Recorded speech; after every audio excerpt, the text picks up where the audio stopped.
this is Rambling Josh, and today I want to do something that I've never personally done before, but is obviously very popular at this time of year, which is to say my top 10 list of games from 2017. I think this is probably the first year that I've ever played enough of the new releases of this year to really say that I have a solid opinion to put a list like this together with. So I figured, why not? There are a lot of games this year that I didn't play, so obviously they're not going to appear on this list. And in fact, I'm fairly confident that if I had played some of them, they probably would be, but whatever. It is what it is. So anyways, let's get this thing started. At number 10, we have The Legend of Zelda Breath of the Wild. Now, I'm sure that a lot of people would be potentially wondering why Breath of the Wild is at number 10, because obviously it's a very, very popular title this year. Lots of people, lots of publications are all listing it as their number one game of the year. That's fine. It's not really my kind of game, is basically what it comes down to. I made a whole video on Breath of the Wild already, so feel free to check that out if you want to see some kind of more in-depth opinions on it. Although that's also a little bit more like fresh after playing it, so my opinions on some of those things might have changed a little bit since then. But suffice it to say that my opinion of Breath of the Wild is that it very much embodies both all of the strengths and weaknesses of an open world game. They went in very hard on that concept, and I think the game that they made is amazing. It's an incredible achievement, but it suffers a lot of downsides from it as well. And you can basically trace all of the annoyances, the things that people complain about the most with this game, directly back to the fact that it's an open world experience. I'm talking about things like the story being non-existent, the weapon durability, weather to some degree, just the fact that you don't get very many, you don't get upgrades or items from dungeons the same way.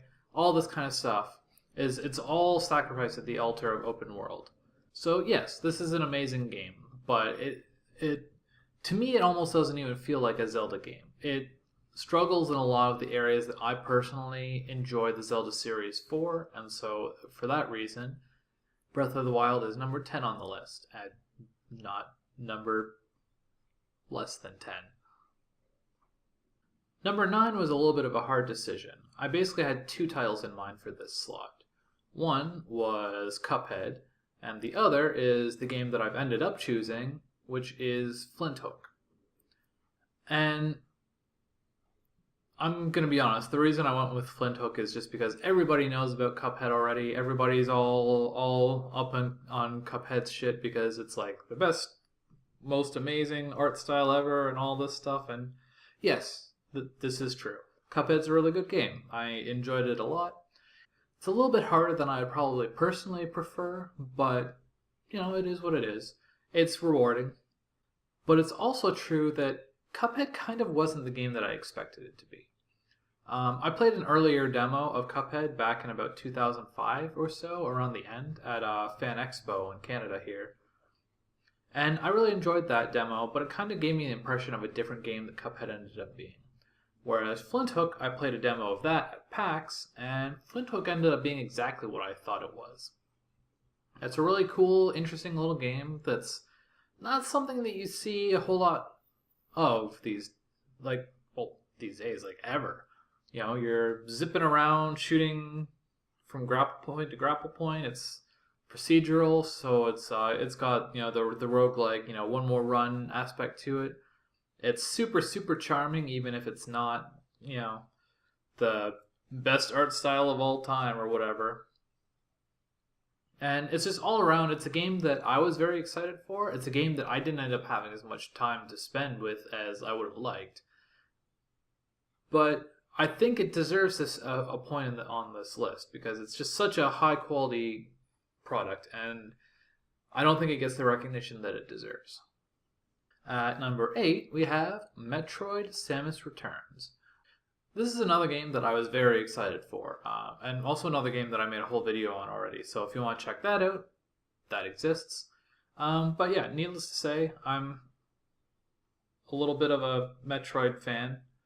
And to me, the 2D Metroid games is what I've always been hyped about. So hearing that there was finally another one coming out was very exciting for me. And Samus Returns is a game that stayed true to that hype, but was also kind of mediocre. I think that if this was the same quality as most of the 2D Metroid games we've seen so far, this would very easily be higher up in the list. But Samus Returns struggles a lot from like pacing, and I think the fact that it's 2.5D hurts it a lot. Maybe not a lot, but it hurts it, and it's just got some pretty weird ideas about like what is fun design, what is interesting enemy design, what is good controls. It's a very good game. I enjoyed it a lot at the time. I don't think I would ever go back to it. I'm really glad it exists. And hopefully it launches us into a new era of Metroid. And I think if that's its legacy, if that ends up being the case, then I think it's a very, very worthy launching off point, because this is definitely a very good game. It's got a lot of flaws. I wish it was better, but I'm still very glad with the package that we got. Obviously, I liked it enough to put it at number 8 on this list, so maybe that says a little bit more than my actual description of the game, but there's only so much time in this video, so we're going to move right on. At number 7, we have Assassin's Creed Origins. And I should preface this by saying that I am an Ubisoft employee, so I'm a little bit biased on this one. I didn't work on this game. Nobody in my studio worked on this game. I don't know anybody who worked on this game. But ultimately, the entirety of the Ubisoft conglomerate, whatever you want to call it, 12,000 employees worldwide, all of them are affected by how successful an Assassin's Creed game is. So I have a little bit of stakes in this race. Regardless, though, I think Assassin's Creed Origins was a very solid title. I have not really been playing the Assassin's Creed games for quite a while now. The last one that I really played was Assassin's Creed 3, and I kind of hated that one. But, you know, I was very excited to go into Egypt. I was very excited to play a game that's a little bit more RPG-ish. And I think they delivered pretty solidly, you know. Some of the gameplay isn't as tight as I would have liked it to be, but Egypt is a very beautiful world. The level design in this game is pretty high quality. And it's just a really fun game to wander around and just experience the world.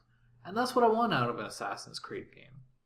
I feel like there's a lot of places that you could levy a bit of criticism against this game, and lots of other people have done so, but I feel like for my purposes, I got what I wanted out of it.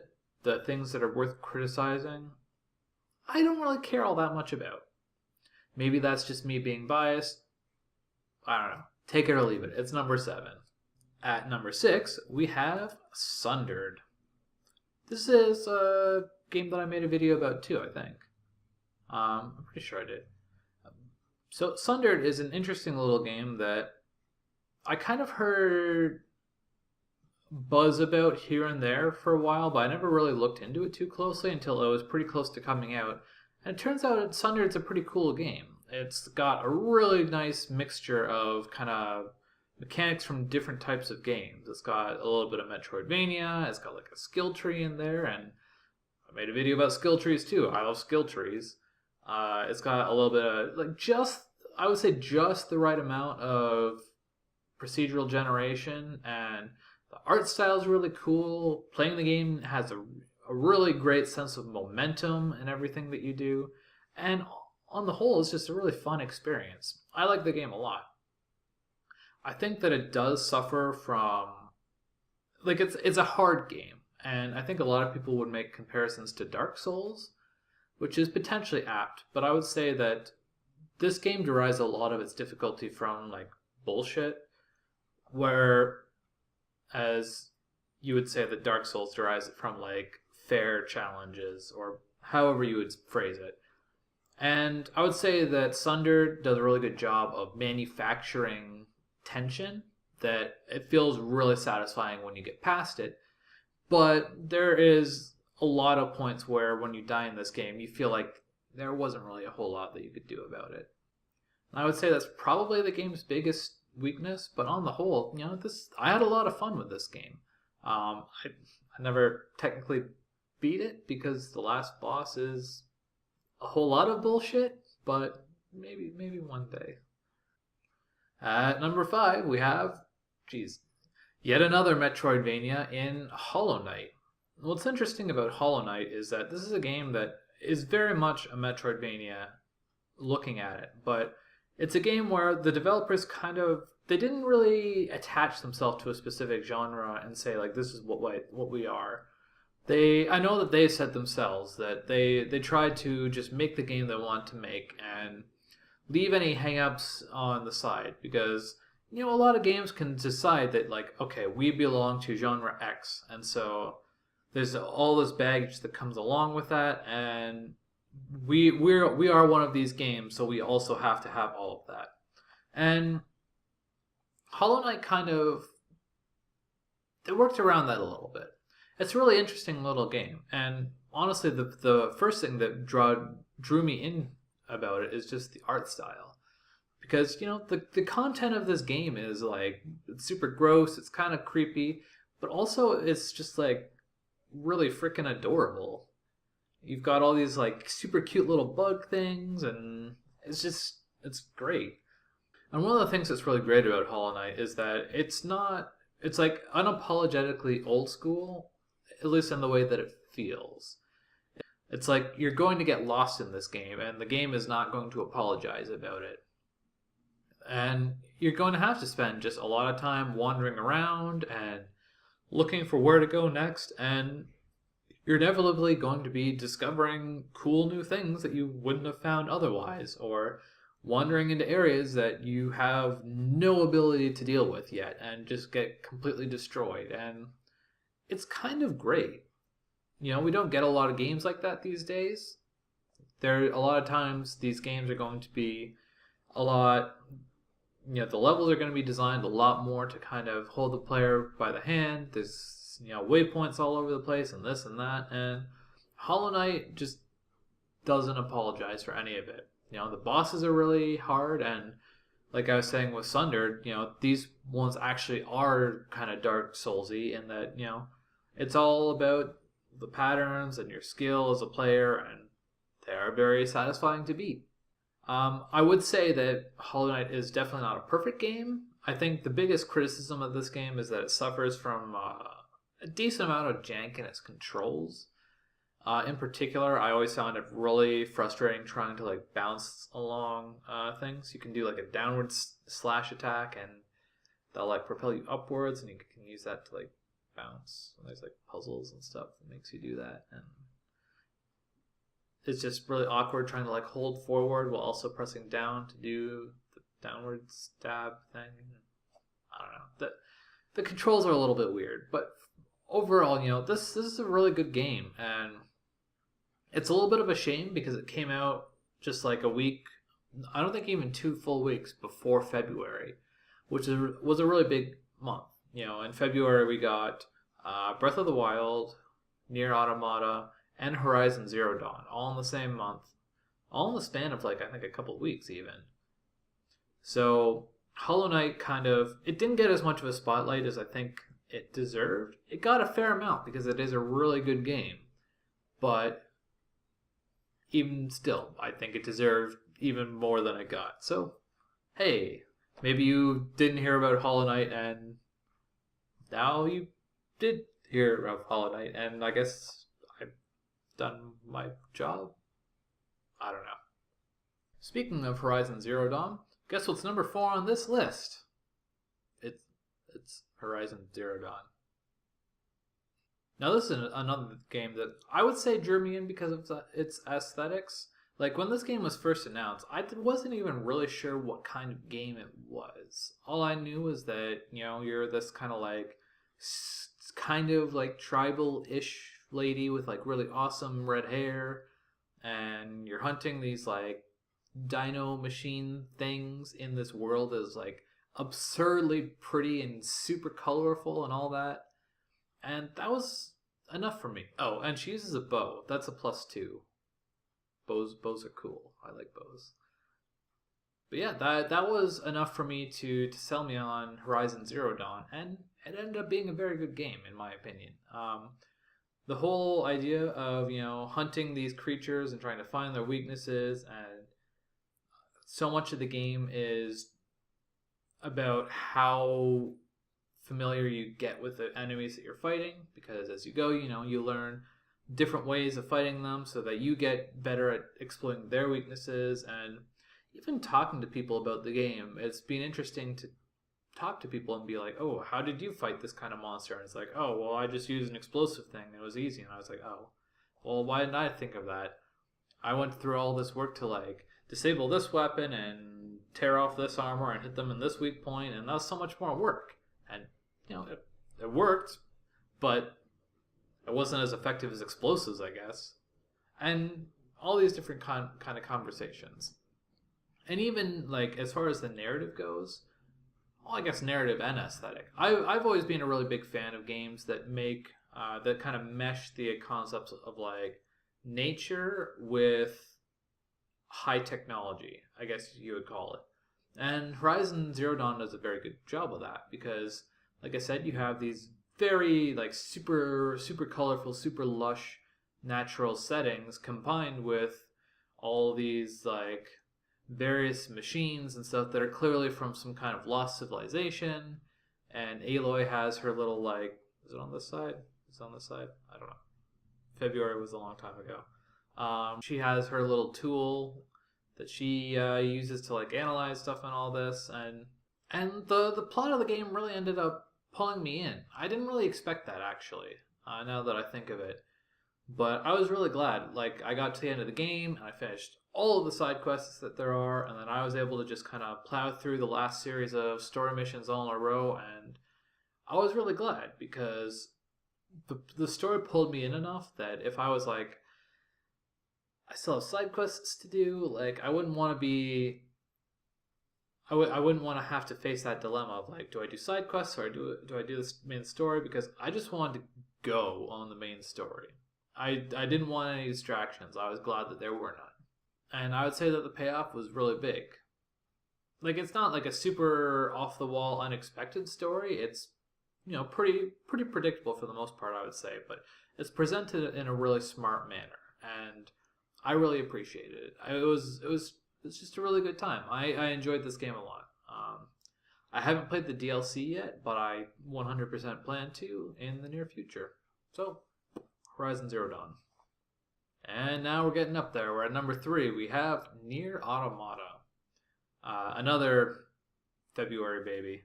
I sure hope February is the actual month and I'm not getting my like months mixed up. I don't know. It might have actually been March and I'm just dumb. I'm sure that's probably the case, but whatever. I'm getting off track. So how do I describe Nier Automata? It's just such a strange game, and it really kind of pulled me in ways that I didn't expect. I went in knowing that this was a game by Platinum Games, who are known for their like kind of like spectacle brawling type fighter games, like Bayonetta and all that kind of stuff. And that's what I was interested in. And about halfway through the first playthrough of the game, I kind of got a little bit bored of it. And I kind of decided, I was going to stick with it. And then I kind of got to a point where the story just hooked me. It wasn't really one specific point, but it was like I got hooked. That's the important part. And from there, it just kind of didn't let go. It pulled me all the way through the end of the first playthrough, and then I was like, okay, cool. Then I did all the way through the second playthrough, and then all the way through the third playthrough, just all in a row. I just didn't want to stop playing. And if you don't know, the way that the Nier games work is they're kind of designed to be played through multiple times, because in subsequent playthroughs, you play through, and it's not the same. It's not the same game all the way through each time. You get there's different things going on. You kind of have to do it multiple times to see the full depth of the story and everything that led up to the climax and everything that happens after your first playthrough kind of thing. So I say playthrough, but really it's kind of like the first time that you see the credits, it's almost like chapter 1. And I think what really does it about this game is that it's a game that's kind of like constantly evolving. It's kind of like you're constantly learning more about the world and the characters, and kind of you gradually realize over time that this is, as much as this is an action brawler, like really this is a game about the story. This is a game about emotions and, you know, death and decay and atrophy and like all this like crazy off the wall stuff, because Yoko Taro is insane but also a genius. And like I say, emotion, and that's emotion is really this game's strength, because like everything about this game is just fine tuned to kind of like throw emotions at you. You know, the music in this game is so poignant, and you have, you know, these haunting but also beautiful music tracks in the background, and like I don't even know what more to say without spoiling stuff, but it's like it's such an experience. And to think that like there's a point playing it that I wasn't even sure that I liked the game. I'm just so glad that I pushed through, because the experience of um like playing through the last ending is just, oh, it's so good. I'm I'm so glad this game exists. I mean I don't even know what else to say that isn't just like raving about it. But anyways, hopefully you get the idea. And number two, the big runner up, is Mario Odyssey. Maybe not a big surprise for anybody. This game has obviously been very well received, pretty much universally across the board. There's been nothing but good things to say about this game, with the lone exception that people complain about the motion controls, which is also pretty much my only real complaint. Um, this is just a game that like it's just built for pure fun. Like it's full of fun worlds, interesting activities, like flamboyant characters. Mario's movement is just so fun and satisfying. There's, you know, like crazy tricks and like sequence breaks and stuff all over the place. I made a joke at one point that it's easier in this game to do like absurd, like amazing like movement tricks than it is to walk on ice. Like, and that's the thing. Like, there's you can do all this crazy stuff and it's not even hard.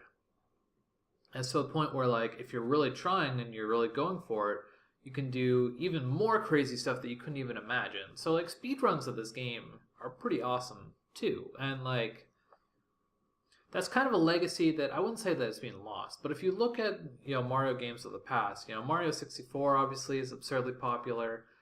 Mario Sunshine is a little bit divisive, and then like in the Galaxy games, and even to a lesser degree in like the 3D World games and all that kind of stuff, they kind of scale back a little bit on the movement that Mario can do.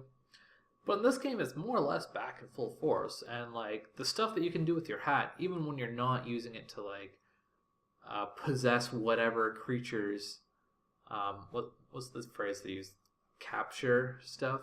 Like, you can do some crazy stuff with your hat. And this is just a game, like, even the fact that it's, like, pseudo-open world is kind of neat. Because, like, it's just such a fun game to just wander around, and there's so many things to find. I kind of think of it as being roughly analogous to the Koroks in Breath of the Wild. It's like they put so many of those things in the game, and it's not even necessarily about finding all of them. You can definitely do it, but it's almost more like they're there just so that there's something around every corner for you to find, and it's really enjoyable like that. The one thing that I will say is that I personally found that this wasn't a game that I wanted to just kind of like sit down and play through. Like, I kind of had it so that when I sat down, I wanted to do one world. I want to kind of like explore the world, find all the easy to find stuff, and then just kind of move on to the next one. But I'll do it tomorrow. So you know, I would spend a couple hours a night doing a world, and then next day I'd just move on to the next world. Because I guess it's kind of like I didn't want to sit down and play halfway through a world and then pick up on the next day halfway through the world because you've forgotten where you've looked already, all the whatever stones you've unturned already. I guess that's kind of just the downside to an open world game of this nature. It's kind of like if you can't keep like the worlds are not very big, but they're very dense. So it's like if you can't keep in your head everything that you've done in that world so far, then it kind of feels like you're at a bit of a disadvantage. That's probably one of the only real criticisms I have of the game, other than, like I said, the motion controls.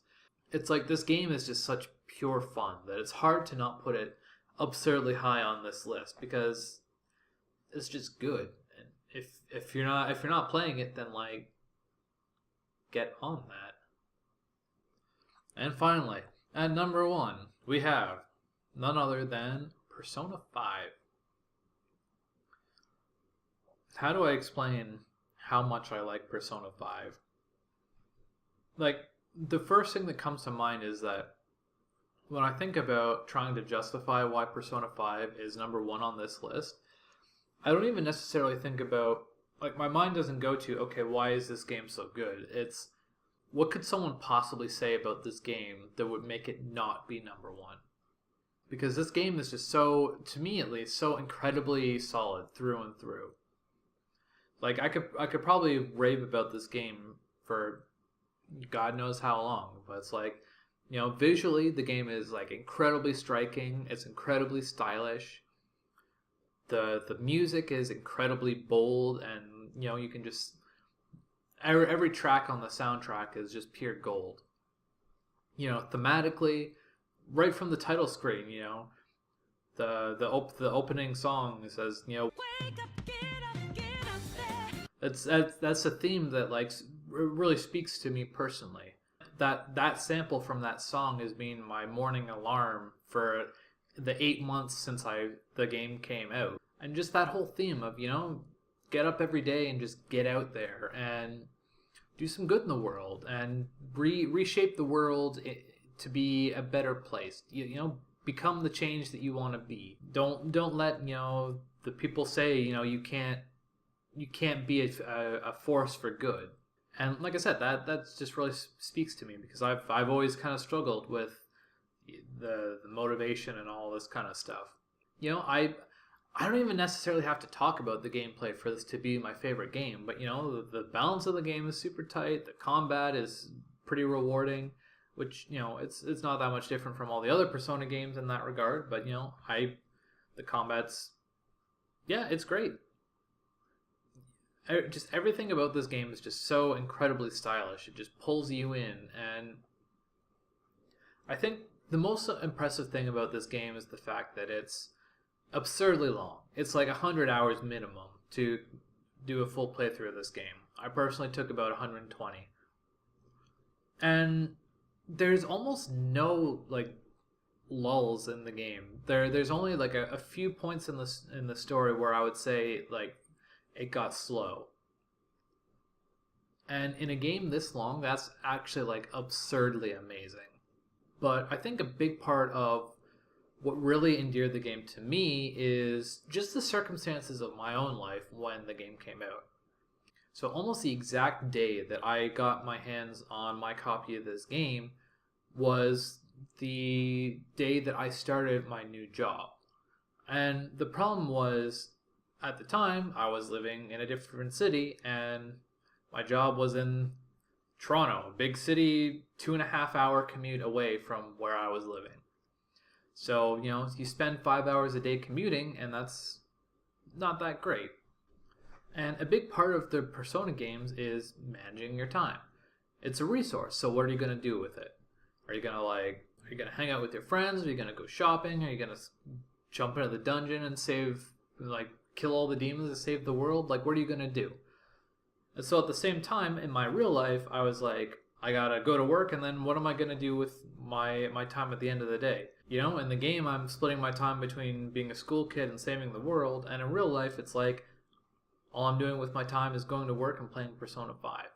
And, like, it it felt like it kind of like mirrored my real life, where like I was starting this game that's all about these routines that you build in the game, you know, all the little things that you do day in and day out. And at the same time, in my real life, I was redefining every routine that I had, because my entire life was like not flipped upside down, but it's like just such a drastic change.